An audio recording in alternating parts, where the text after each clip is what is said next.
দর্শক, এই মুহূর্তে চট্টগ্রামের জলাবদ্ধতার আরো খবরাখবর জানাতে আমাদের সাথে যুক্ত হচ্ছেন সহকর্মী প্রণবেশ চক্রবর্তী। আমরা যাচ্ছি তার কাছে। প্রণবেশ, এখন পর্যন্ত পরিস্থিতি কেমন দেখছেন? কোন কোন এলাকায় জলাবদ্ধতা বেশি দেখা দিচ্ছে এবং বিশেষ করে পাহাড়ি এলাকায় যেসব বাসিন্দারা রয়েছেন ঝুঁকিপূর্ণ অবস্থানে, তাদেরকে আশ্রয় কেন্দ্রে নেওয়া হয়েছে কিনা? যদি নেওয়া হয়ে থাকে সেক্ষেত্রে জেলা প্রশাসন কি বলছে এখন পর্যন্ত?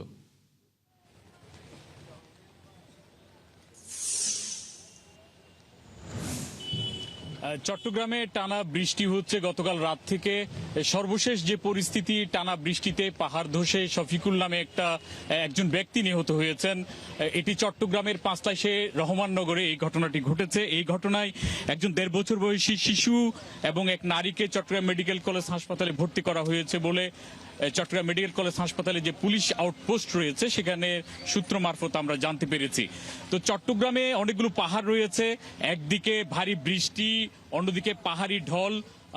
এটি চট্টগ্রাম শহর হয়ে খাল নালা হয়ে কর্ণফুলীতে গিয়ে মেশে, আর কর্ণফুলীতে যখন ভরা জোয়ার তখন আসলে এই পানিগুলো শহর থেকে নামতে পারে না। আর এটি হচ্ছে চট্টগ্রামের জলাবদ্ধতা হওয়ার মূল কারণ। আমরা দেখতে পাচ্ছি চট্টগ্রামের নিচু এলাকা, এখানে আমি যে জায়গায় আছি কাতালগঞ্জ, সুলকবহর, এছাড়া আগ্রাবাদ, হালিশহর, এই সব নিচু এলাকায় পানি হয়ে গেছে।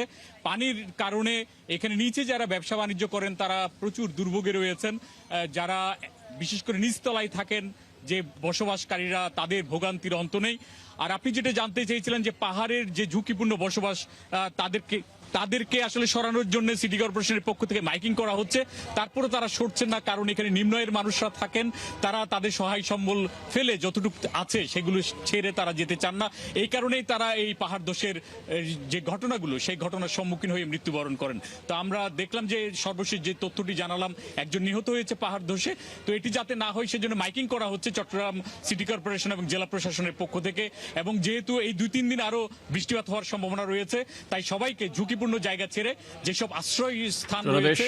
প্রণবেশ, আপনাকে অসংখ্য ধন্যবাদ। দর্শক, চট্টগ্রামের জলাবদ্ধতার খবরাখবর জানাচ্ছিলেন আমাদের সহকর্মী প্রণবেশ চক্রবর্তী।